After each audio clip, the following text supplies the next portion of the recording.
Buenas tardes, hermanos.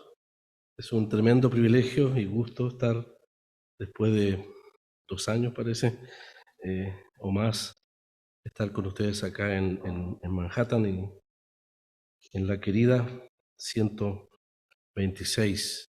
Gracias, hermano, por sus oraciones.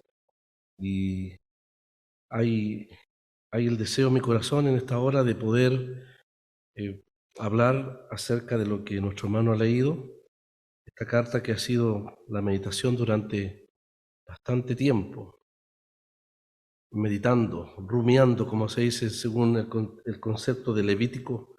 Los animales limpios rumiaban y tenían pezuña hendida, porque hay un fundamento, ¿no es cierto?, es la fe y las obras que demandan del creyente poner por obra la palabra.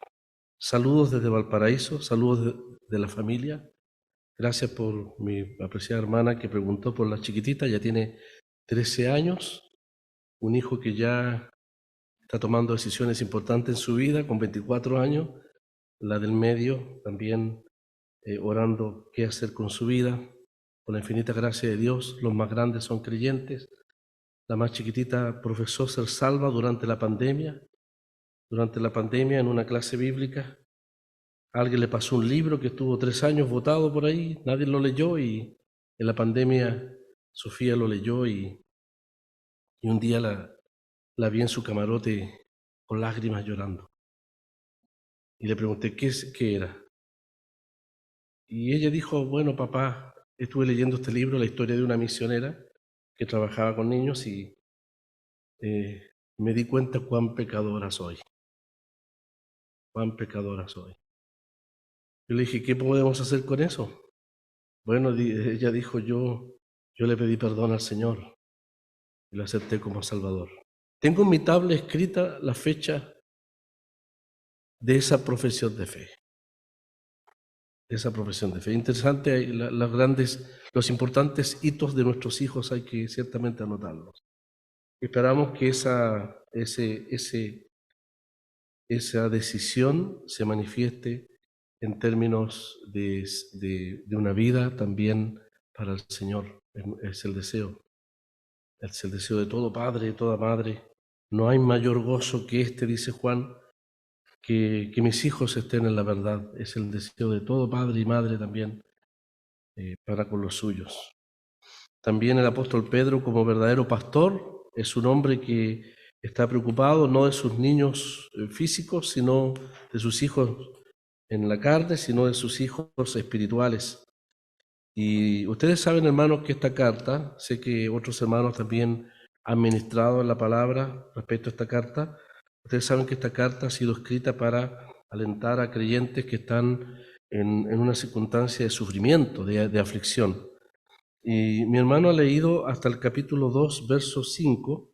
La verdad es que podríamos haber seguido leyendo hasta el 10. Yo quiero mencionar, en primer lugar, antes de comenzar en el estudio del comentario de este pasaje, que el apóstol presenta aquí, hermanos, lo que podríamos llamar seis imperativos del creyente. Por ejemplo, en el verso 13, ustedes lo leyeron ahí, se ha leído. En el verso 13, el apóstol dice, esperad. Ese se llama imperativo. La poca gramática que sé, por lo menos he entendido que imperativo es una orden, es un mandamiento, es algo que hay que obedecer, que el Señor demanda, expresamente, imperiosamente, esperad, dice. En el verso 15 dice, sed santos. Mire el verso 16, dice, porque escrito está, sed santos. Eso tiene que ver con nuestra relación con el mundo también. Se demanda la santidad.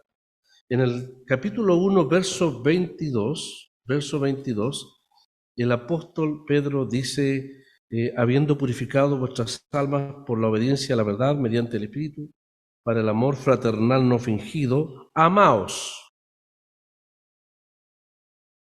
Amaos, dice, es el mandamiento del Señor.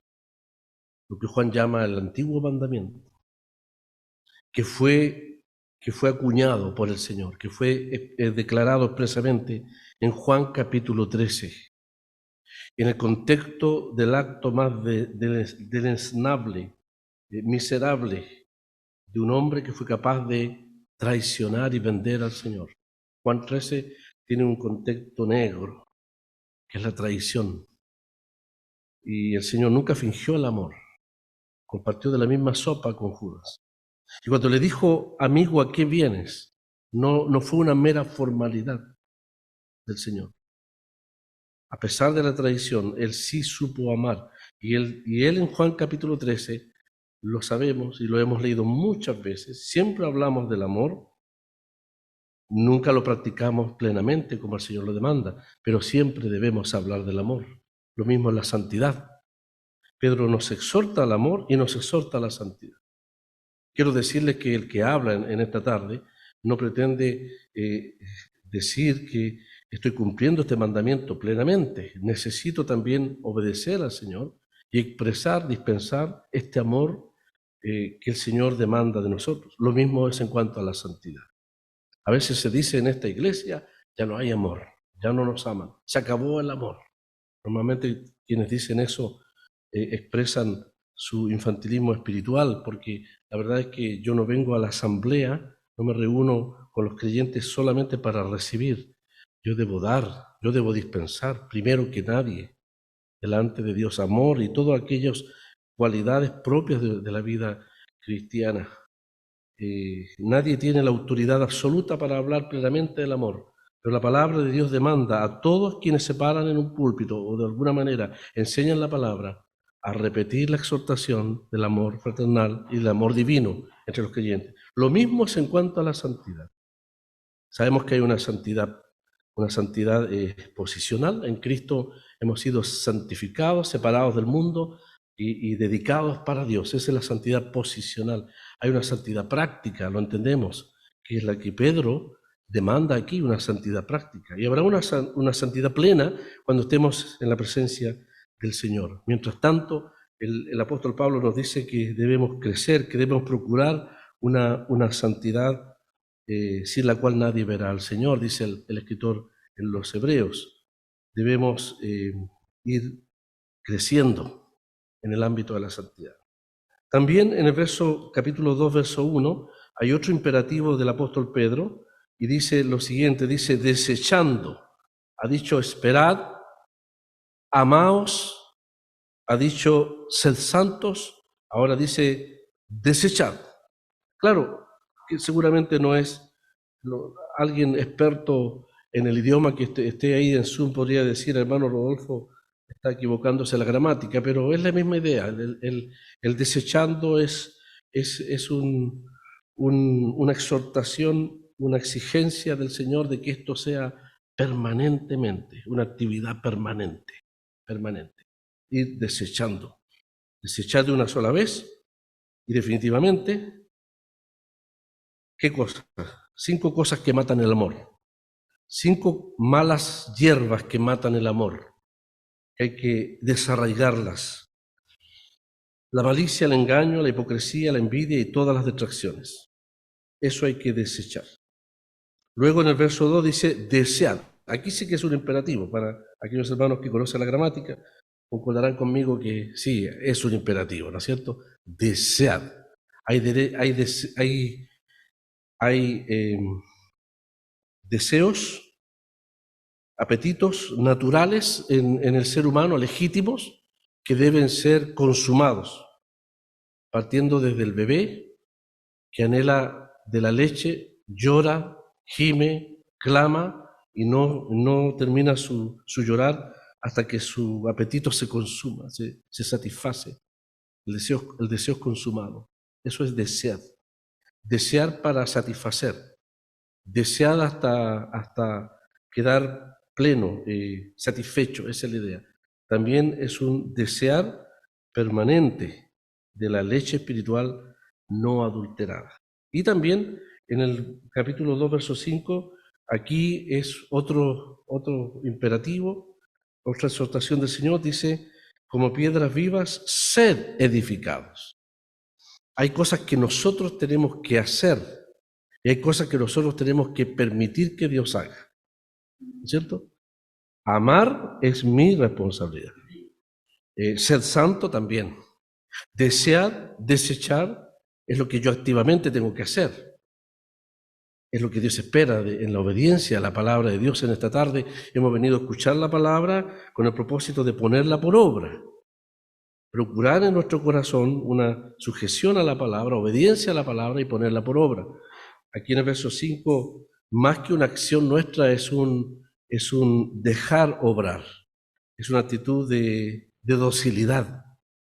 Es como los cables de la electricidad que simplemente dejan que la energía fluya, que la energía circule. No son los cables los que la fuente de la energía. La energía eléctrica fluye a través de cables débiles, como esos que están aquí en el suelo, la energía o la señal, lo que sea.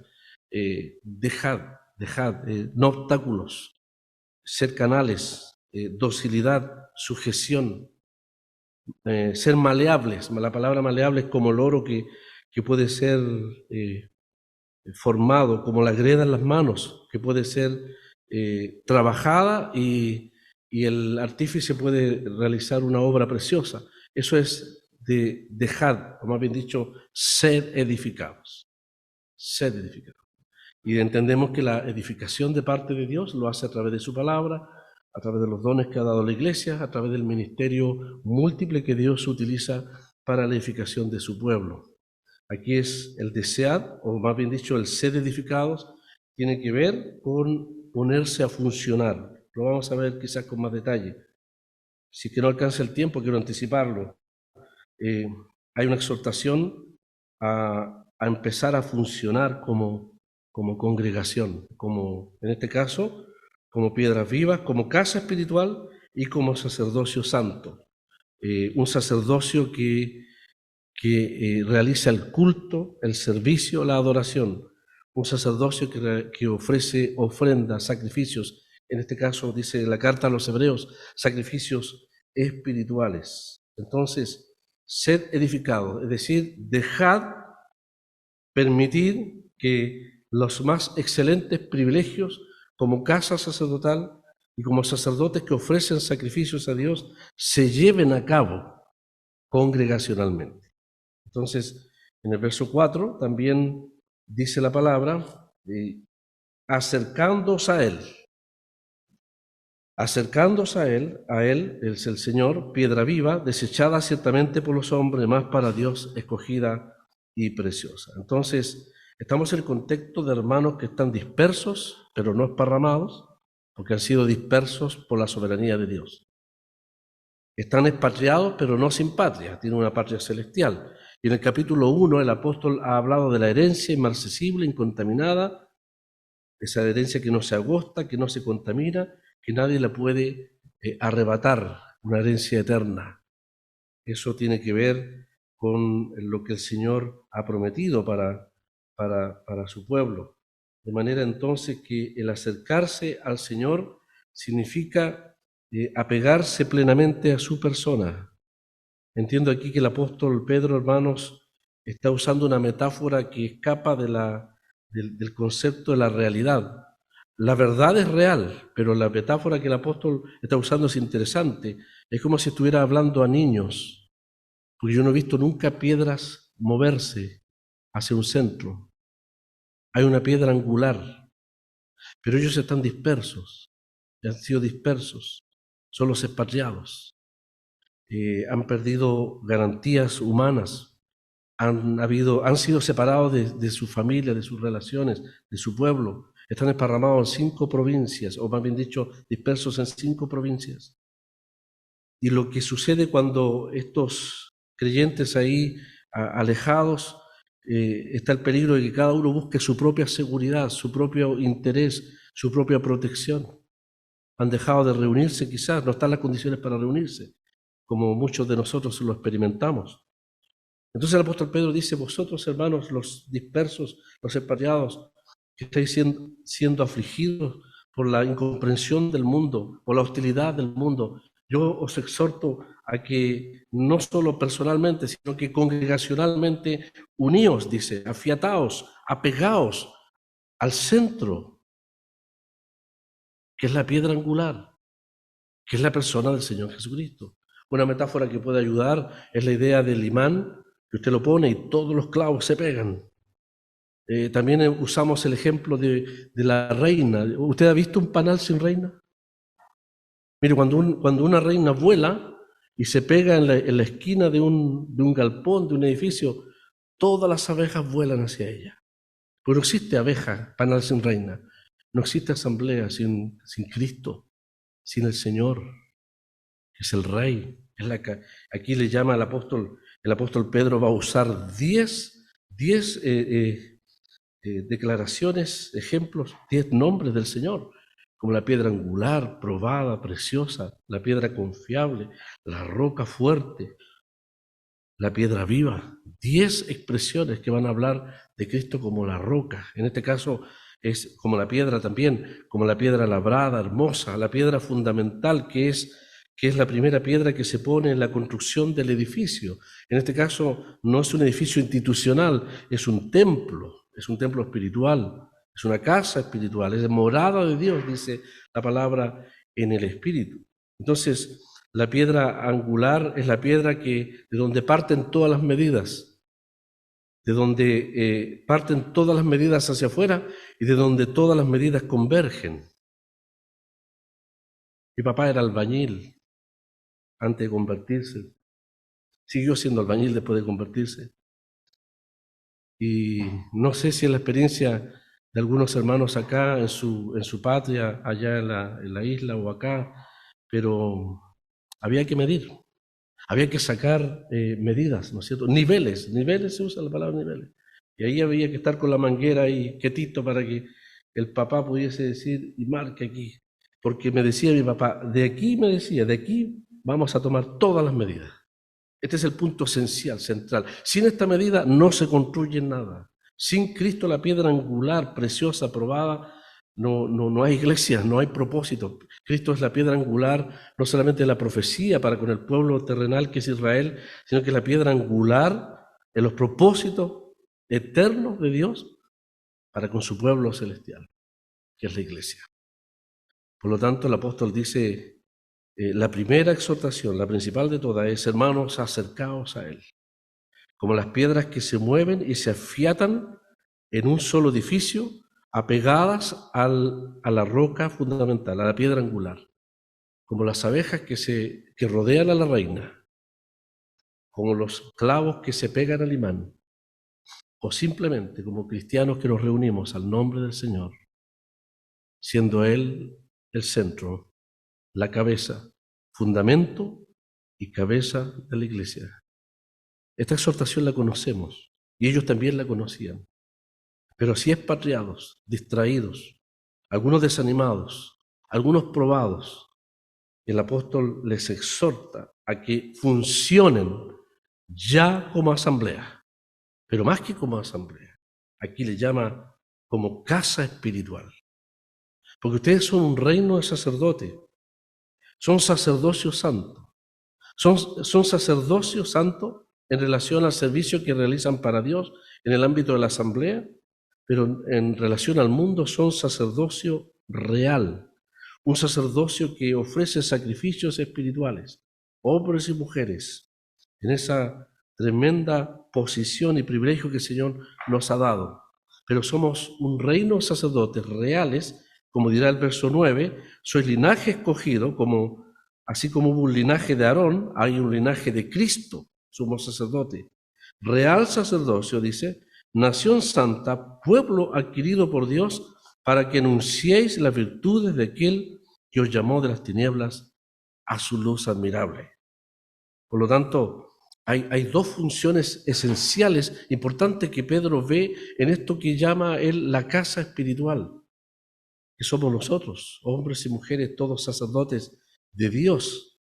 En cuanto al templo mismo, el templo espiritual, la iglesia, formada por los creyentes rescatados, salvados, hay una actividad que realizar: culto a Dios. Primero, un carácter, una conducta de vida, santidad, dice como sacerdocio santo. Y en segundo lugar, una actividad espiritual, cuando dice casa espiritual y sacerdocio santo para ofrecer sacrificios espirituales a Dios. Eso es lo que realizamos cuando nos reunimos. Pero cuando salimos con la dignidad, con el privilegio de sacerdotes reales, a testificar, a anunciar, no solamente a predicar el Evangelio, que es muy importante, no solamente a decirle al pecador de su condición triste, miserable, perdida, de necesidad absoluta de convertirse.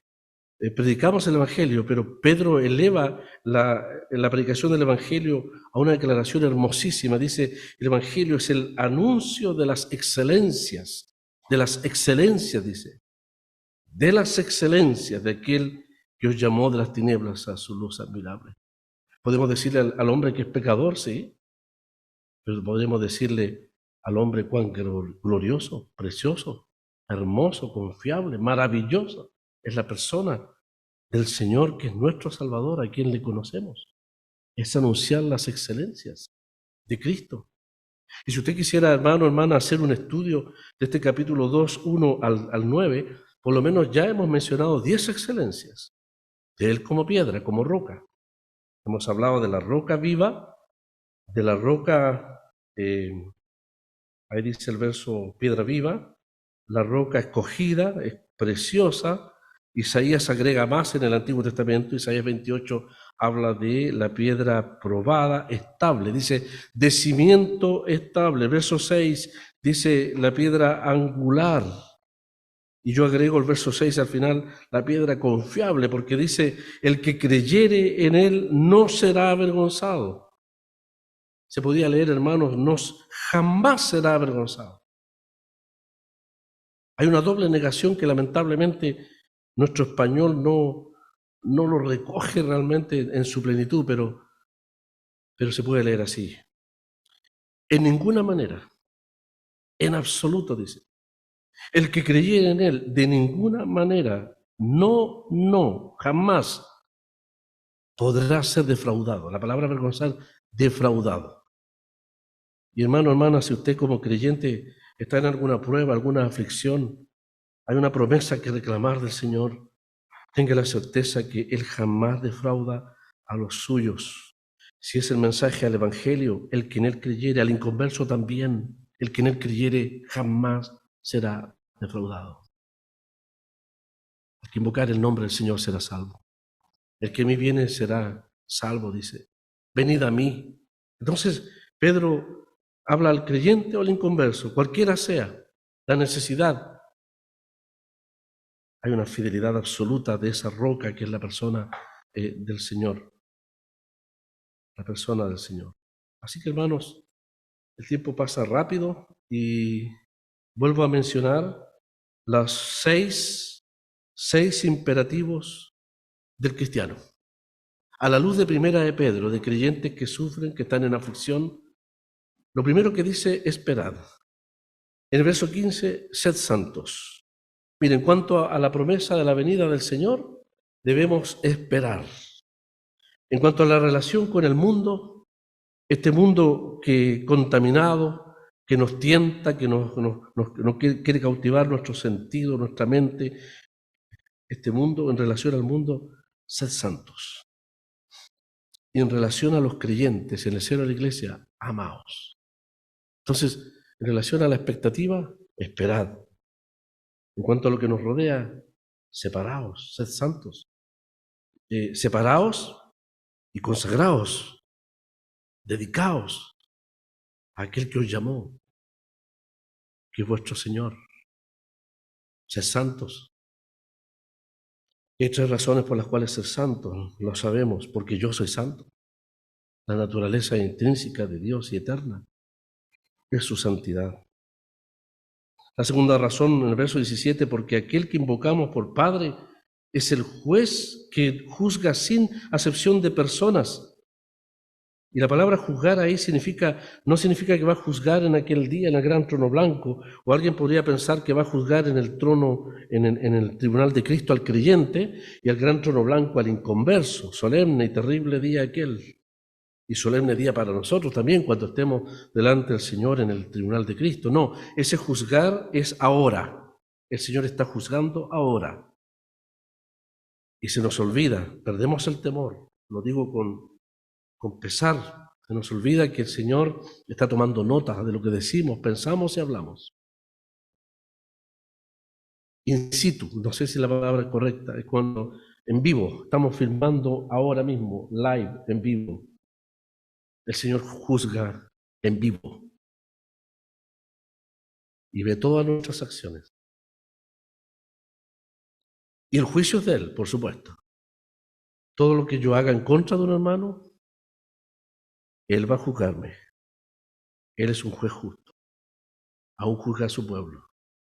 Entonces, conducíos con temor, dice, todo el tiempo de vuestra peregrinación. Porque Él está escuchando y ve perfectamente lo que nosotros hacemos. Él se mueve en medio de los 7 candeleros. Por lo tanto, cuando perdemos el temor, perdemos la conciencia de su presencia y nos atrevimos, como dice acá, a la envidia, al engaño, a la detracción, Él toma nota de todos nuestros actos. Y Él va a juzgar las situaciones entre los hermanos personales. Y la tercera razón, ustedes lo saben, verso 18, es por el gran precio. ¿Por qué debemos ser santos? Por el gran precio que se pagó. No fuimos rescatados con las baratijas de este mundo.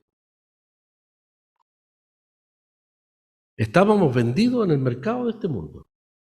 Éramos esclavos del mercado del mundo, de la carne de Satanás. Nos habíamos vendido al mejor postor. Éramos de Faraón, esclavos de la carne, el pecado del mundo. Nos habíamos desvalorizado, el pecado desvalorizó completamente al hombre. Arruinado moral y espiritualmente. Fuimos comprados por un peso, perdónenme la expresión, una chaucha, una baratija. Si usáramos las palabras de cada país tiene su nombre, ¿no es cierto? Por un cobre, decimos en Chile, la moneda que vale menos, que ya muchos la votan. Pero cuando el Señor nos rescató con el valor infinito de su sangre, preciosa. Él nos elevó a la dignidad de hijos de Dios. Nos sacó del mercado de las baratijas del mundo, pagó el precio, la redención, y nos elevó, nos dio la dignidad de su persona. Piedra viva, vosotros piedras vivas. Él es el sacerdote real, sacerdocio santo, etc. Todo lo que tenemos, lo tenemos de Cristo. Por lo tanto, debemos ser santos por el alto precio que se pagó con la sangre preciosa de Cristo, como de un cordero, dice, santo y sin mancha, sin contaminación, destinado, dice, desde antes de la fundación del mundo, y aprópiese para usted, hermano, hermana, esta expresión, dice, pero manifestado los postreros tiempos por amor de vosotros. Y como que Pedro dice, la razón principal por la cual Cristo murió es por amor a vosotros. Vosotros sois el objetivo, la razón final de la obra de Cristo y del derramamiento de su sangre. El alto valor que Él pagó es por amor a vosotros. Fuiste rescatados. De manera que cuando estamos frente al pecado y perdemos el temor al Señor, nos olvidamos que Él es santo, o decimos o hablamos, nos olvidamos que Él está tomando nota. Cuando estamos a punto, ante la posibilidad de caer frente al pecado, no debemos olvidar nunca el precio que se pagó. Pedro dice, hermanos, no se condice. Es un despropósito, dice. Es casi un absurdo. Es inentendible que personas que costaron tanto valor vuelvan a la esclavitud del pecado. Fuiste rescatado, dice. Cuando esté frente a la tentación, por lo menos tiembla ante la posibilidad de actuar prácticamente defraudando y ofendiendo tan grande amor, tan grande precio que se pagó. Si se pierde la conciencia del amor de Cristo por nosotros frente a la tentación, hermanos, la caída es segura. Porque puedes perder el temor, Puedes olvidarte que el Señor está tomando nota, pero si te olvidas del precio que se pagó, no hay otro escudo de defensa, no hay otro muro de defensa frente a la tentación. Has perdido la conciencia del valor de tu persona delante de Dios. Por eso Pedro nos exhorta, sed santos porque yo soy santo. En el verso 3, hermanos, con esto quiero terminar. El apóstol nos dice, por tanto, hermanos, ceñid los lomos de vuestro entendimiento, sed sobrios y esperad por completo la gracia que se os traerá cuando Jesucristo sea manifestado. Esta expresión, esperad en la gracia, es una de las exhortaciones hermosísimas porque es la respuesta. No tenemos tiempo, pero lo vimos hace mucho tiempo con los hermanos de la 126 por Zoom. Hay otro hermano que yo miraba, para que ustedes sepan que yo miro lo que ustedes graban. Hay un estimado hermano, parece República Dominicana, que también estaba enseñando Primera de Pedro. Pero recuerden ustedes, hermanos, que los primeros 12 versículos hablan de una salvación que fue concebida en la eternidad, elegido según la presencia de Dios.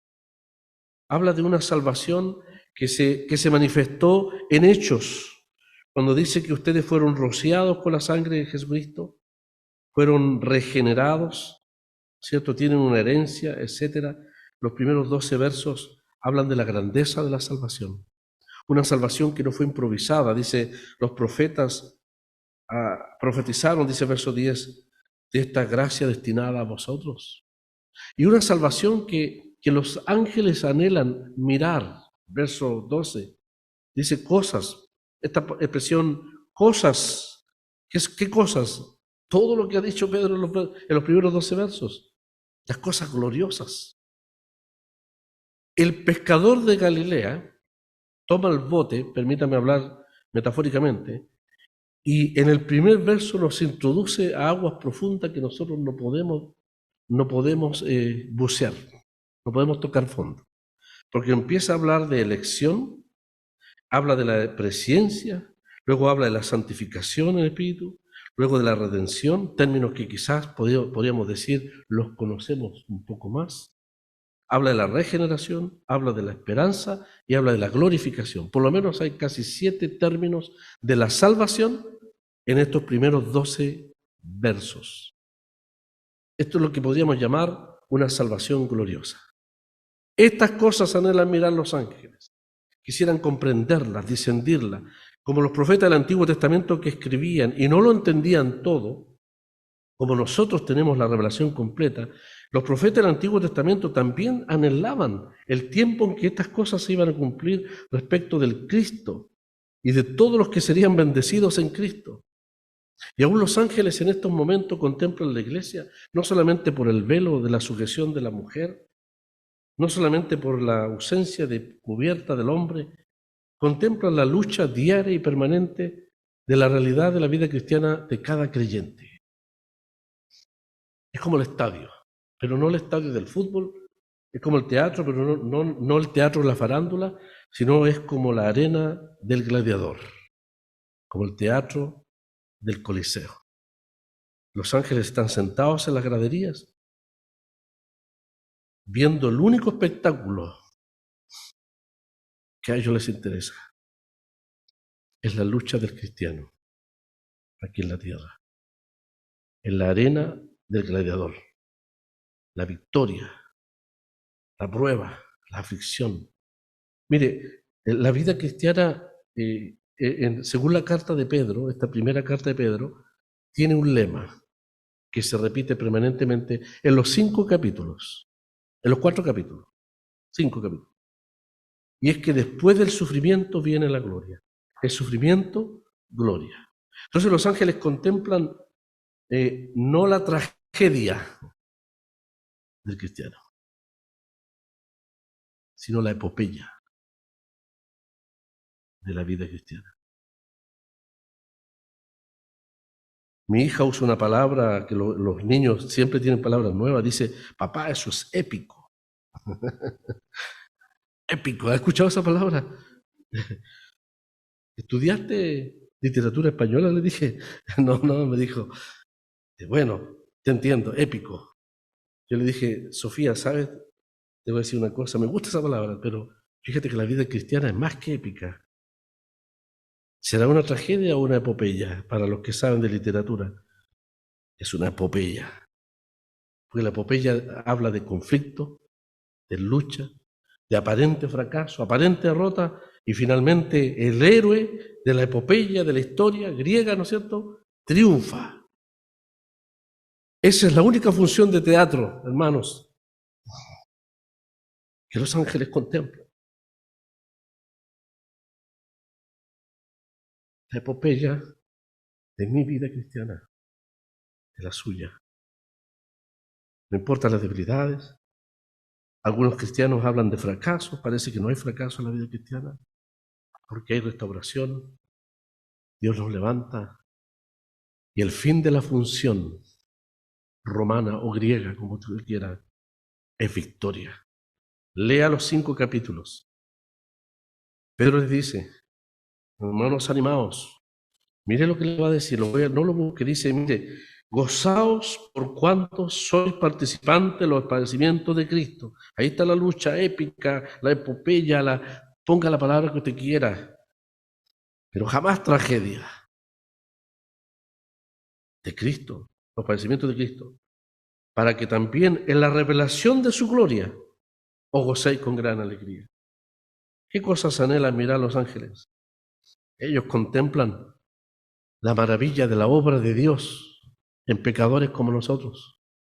Nos asisten bajo la soberanía divina, dice Hebreos 2, que están al servicio de los que serán herederos de la salvación. Aprenden de nosotros, qué increíble, aprenden de nosotros en toda nuestra debilidad y serán testigos de la gran obra de Dios. ¿Cuál es la gran obra de Dios? Su iglesia, el edificio que está siendo edificado ahora y para toda la eternidad, dice, para morada de Dios en el Espíritu, un sacerdocio santo.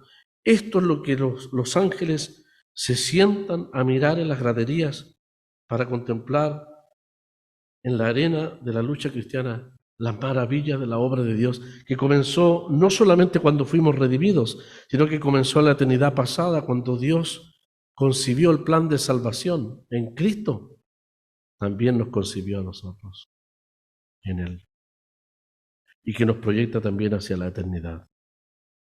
Tenemos que, Pedro dice, hermanos, mientras esperáis la gloria que viene, mientras esperáis el entrar en aquel bendito día al disfrute de toda vuestra herencia, sabed que mientras tanto es necesaria la lucha, a veces es necesaria la prueba de vuestra fe, para que todas aquellas más preciosas virtudes del cristiano, eso va a entrar en la gloria. Por lo tanto, Pedro dice, esperad, dice, por completo, hasta el final. Hasta el final. El final aquí se entiende, el apóstol dice en el verso 3, la gracia que se os traerá. La gracia es la venida de Jesucristo, cuando Jesucristo sea manifestado. Entonces, ¿cómo debemos esperar? Pedro dice, ciñendo los lomos y siendo sobrios, esperad. Algo definitivo. Sin cambio, sin desánimo. La vida cristiana no es un entusiasmo de un tiempo. Es hasta cuando el Señor determine mi partida a través de la muerte, o hasta cuando el Señor venga, que en este caso Pedro está diciendo, el Señor viene no mañana, es ahora. Yo invito a los varones, a los hermanos varones, y a las hermanas también que son estudiosas, a ver este texto, y usted descubrirá que de todas las promesas, de todas las menciones de la venida del Señor por la iglesia, la más inminente es la que Pedro cita aquí. En palabras de nuestro castellano diríamos, el Señor viene ahora. Ahorita dicen en algunos países. Ahora mismo. Entonces, así como le decimos al inconverso que Cristo no es salvador de nadie para mañana, porque la salvación es ahora. ¿Será que la salvación es para la noche? Cuando predicamos el Evangelio, nos atreveríamos a decir al inconverso, mire, vuelva a la casa y ahí conviértase. Usted no sabe si llegará a la casa. Es ahora el tiempo aceptable, ahora es el día de salvación. Y para nosotros los creyentes ya salvados, redimidos, la venida del Señor no es para mañana, no es para 5 años más, donde puedo hacer los planes que yo quiera y vivir de acuerdo a lo que yo quiera, ajustar mi vida a mis propios deseos. Pedro dice, hermanos, vivid en la conciencia de la permanente inminencia del Señor ahora mismo. Si tenemos que ajustar muchos planes legítimos y propósitos, todos deben ser ajustados a la realidad de esa inminencia. Bien hacen algunos hermanos cuando ponen letreros en sus puertas y dice, hoy puede ser, ¿cierto? O ahora. El Señor nos ayude a vivir en esa conciencia permanente de su venida ahora. Dice, la gracia que se os traerá cuando Jesucristo sea manifestado. Y yo no sé, hermanos, si se refiere cuando el Señor viene por la iglesia para raptarla y llevársela, que es de seguro va a ser así, o Pedro está apuntando más allá del rapto, es decir, Cristo va a venir por su iglesia y después va a venir con su iglesia, ¿no es cierto? Entonces parece que Pedro está diciendo, cuando Jesucristo sea manifestado, es la revelación, el apocalipsis de Cristo. Es como cuando revelamos la estatua que está detrás del velo. La obra de arte se muestra a todo el mundo. Pero no solamente Cristo será manifestado, Él se manifestará con nosotros al mundo. La obra maravillosa, la gran obra del Señor será presente al mundo. No solo a los ángeles, sino al mundo de aquel entonces. Entendemos en el milenio. Las naciones serán testigos del privilegio glorioso que la iglesia tendrá en aquellos años futuros. Si es el rapto, gracias a Dios por eso, es seguro, claramente. Si es su segunda venida visible al mundo, con su iglesia, con sus santos, será algo realmente glorioso. Yo creo que es así, porque el mundo aflige, el mundo persigue, el mundo hace sufrir al cristiano. Pero la gran reivindicación de la iglesia será cuando el mundo vea la gloria, ese mundo perverso, altivo, que desprecia las cosas de Dios. Las naciones serán testigos del privilegio de la iglesia en aquel día. Entonces dice el apóstol, ceñir los lomos. Ceñir los lomos significa, es como, permítanme la metáfora, se ciña el pantalón. Yo creo que todos los varones nos ceñimos el pantalón en la mañana para salir, para poder caminar. El soldado, a la voz de la diana, de la corneta, ¿no es cierto?, se ciñe el uniforme para pelear. El obrero o quien sea se ciñe su ropa para trabajar. Israel, cuando en la medianoche de aquel gran día de la Pascua, cuando el ángel habría de venir y entrar por las casas de todos los primogénitos, dice la palabra que se ciñeron, ceñidos los lomos, porque usaban vestidos para poder salir rápido. Entonces, el ceñir significa la expectativa de la salida cuando Cristo venga, la expectativa de la lucha si es necesario, y la expectativa del trabajo. Pero finalmente significa ceñir la mente. La mente es como un vestido suelto. Cuando se está en aflicción, en prueba, en dolor, la mente divaga, la mente pierde apoyo, divaga. Dice, hermanos, apretad firmemente vuestra mente y concentrarla en una sola cosa. Usted ha visto los caballos, ¿no es cierto? Los caballos de carrera tienen algo aquí, porque tienen una meta, que nada los distraiga. La idea de ceñir significa, hermanos, enfóquense en la gloriosa salvación que tienen y en la inminente venida del Señor, que aquí le llama la gracia que se os traerá. Vivan permanentemente conscientes, vuestra mente esté siempre puesta y enfocada en esa gloria. Algunos de nosotros que nos casamos esperábamos aquel hermoso día del matrimonio, de nuestra unión, etcétera. Todo lo demás perdió prioridad. Lo más importante era aquel encuentro. Así debe ser en la vida cristiana. Aprieta bien tu mente, enfócala, mentalízate, quiere decir, en ese objetivo. Si es burdo el ejemplo, perdónenme, pero en un juego deportivo, ya sea básquetbol, deporte, béisbol, un gran evento, el deportista, el atleta, se concentra solo en eso. Eso es ceñir la mente. ¿En qué debe estar ocupada la mente? En Cristo y en su venida. Porque eso hace superar mucho dolor, nos da consuelo frente a aflicciones, nos da fortaleza en medio de la prueba. ¿Por qué? Porque después de la aflicción, ¿qué viene? La gloria. Después del sufrimiento viene la gloria. Ese es el lema del apóstol Pedro. Y finalmente dice, ceñid los lomos y sed sobrios.